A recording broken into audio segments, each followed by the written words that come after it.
Stupid, stupid, stupid.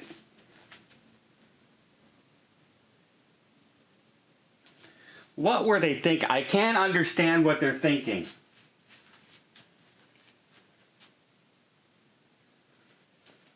So, I'm so tired of the small cruise lines thinking they know better than every other cruise line and expert in the world.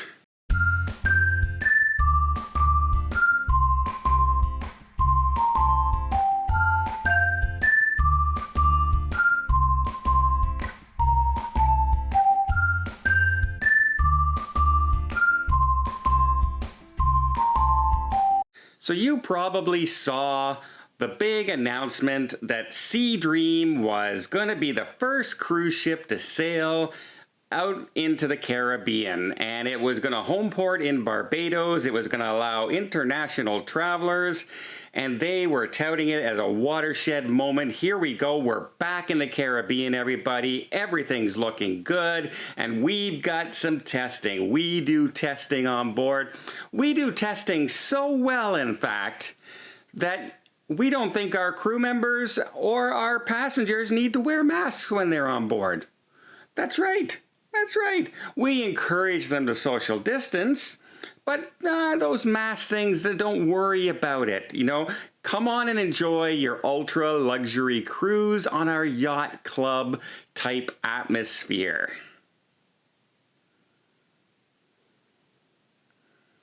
So they're testing. Let's start with that because it's a good testing. It's good.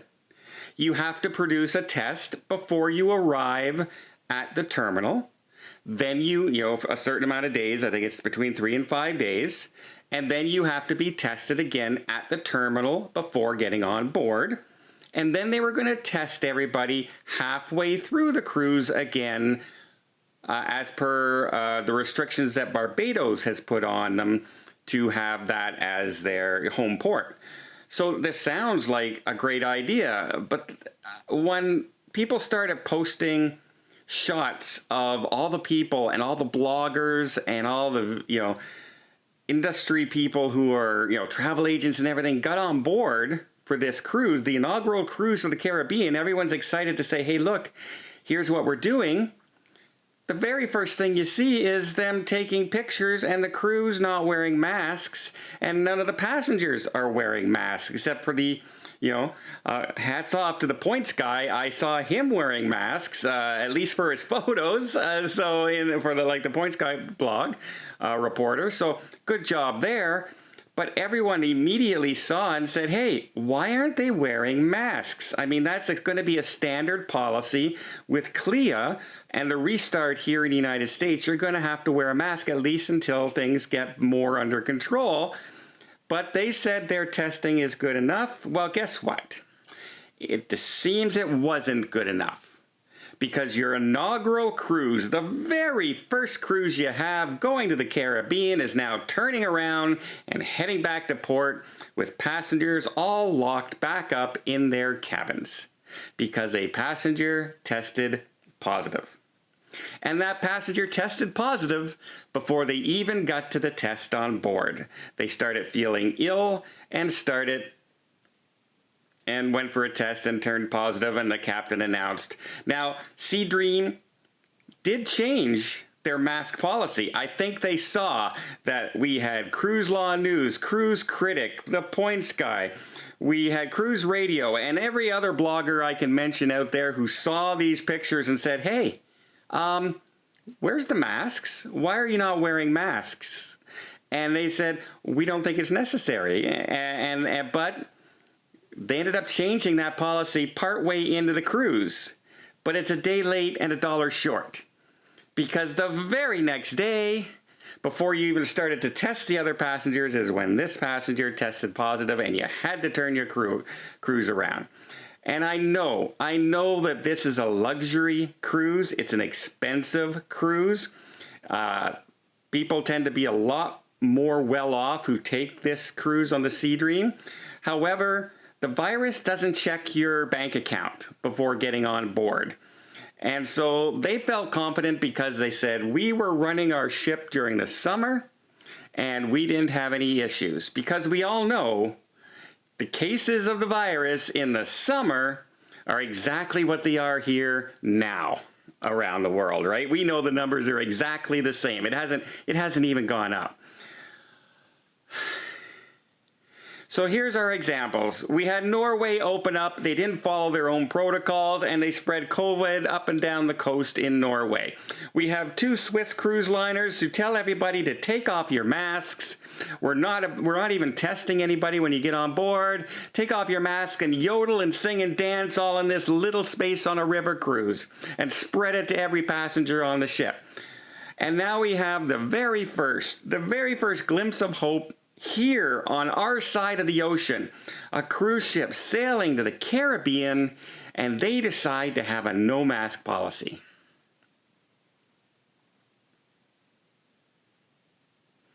The only good news out of this is now the cruise lines can go and say, well, yeah, they tested positive on that ship because they had a no mask policy. We have a mask policy, so that won't happen. But you know the CDC is just licking their chops. They're just licking their chops at this. So thank you very much for the complete irresponsibility decision, Seadream. Completely irresponsible. It makes no sense in this day and age. It does not. Anybody opening a big venue or a big thing has to require people to wear masks, if not for one thing, to stop from being litigated and sued. Now, I do realize that a lot of the people who booked this cruise specifically said that they booked this cruise because they wouldn't have to wear a mask. And I appreciate that. However, had you had the mask policy in place, those people would have been replaced by other people who would have took the cruise anyway. Because basically once you're on board, other than walking in and out and down corridors with a mask, once you're sitting down and you're having a drink or up on the sun deck, you didn't have to wear a mask. So it really isn't as intrusive as you think it might be. But you know, when you're walking into an elevator or when you're walking into a shop and there's 20 other people in there and nobody's wearing masks, or you walk into a bar and nobody's wearing masks, or even in and out walking by you, this was inevitable. If it wasn't the first cruise happening, it was going to be the second or the third or the fourth. It was just a matter of time. With the amount of cases right now spreading throughout the world, and don't forget, this isn't just people from Barbados, people from France, or people from Germany.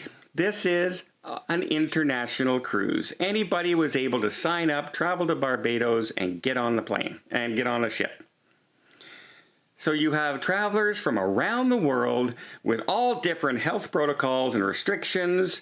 And one of the number one things that the health officials are telling us to do, you decided you didn't have to do.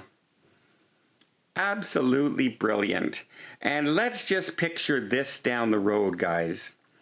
Picture that person who caught the virus, gets so sick, they end up in hospital. Tell me they don't have a legitimate lawsuit against that cruise company because they didn't have a mask policy in place. When the entire health world is saying wear masks. And you know what? I hate my mask. I can't wait to burn that thing out in the backyard the second I can. However, I'm going to wear it in tight places. It's a no-brainer. It really is. And I can't stand it.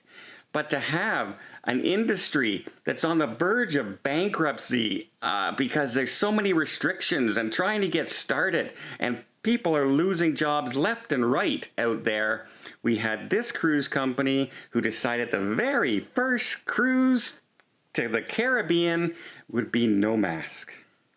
And now the very first cruise has the virus, is canceled, the passengers are on lockdown, and they're heading back to the home port. So I guess you're refunding all those people's money too. Good job. Good job, Sea Dream Yacht Club. Why are some cruise lines just so stupid? I don't know. What do you guys think? Do you think the mask policy might have made a difference? It doesn't matter if it doesn't make a difference. Because it wasn't there, everyone's going to point to that as making a difference. So yeah, and I noticed that they didn't just lock, quarantine people who were in contact like they were able to do on other ships. They quarantined the entire ship back to their cabins. Does that mean they're not tracing passengers? Neither. They don't have a tracing thing on board. They don't know how to do it. They may have just set back cruising again here in the United States months because of their poor decision and, quite frankly, absolute stupidity. Well, let me know what you guys think down below, and in the meantime, I hope you appreciate this video as bad as it is. If you did, why not hit the like button, maybe hit the subscribe button, and don't forget, hit that little bell for notifications, because sometimes YouTube just doesn't share the videos anymore. YouTube last night was shut down worldwide for almost an hour and a half. Crazy stuff happening. Well, until next time, have yourself a safe and a great vacation.